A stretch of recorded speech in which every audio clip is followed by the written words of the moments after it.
Pakistan cricket team जनूबी Africa से मुकाबले के लिए भरपूर तैयारियां जारी रखे हुए है।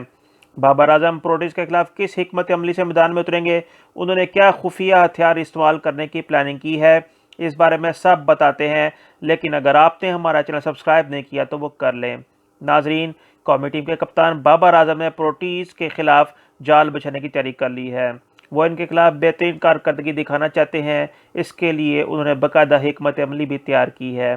आईसीसी की जानिब से एक रोज़ा मैचेस की भी ताज़ा रैंकिंग जारी की गई है, जिसमें कौमी टीम के कप्तान बाबर आजम दूसरे नंबर पर हैं।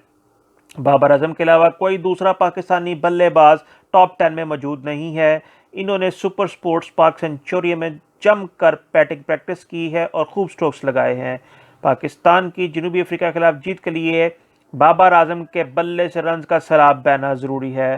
ताहम इनकी प्लानिंग और परफॉर्मेंस का आने वाले वक्त में ही पता चलेगा। मज़ीद वीडियोज़ के लिए देखते रहें नवाइद दरवेश।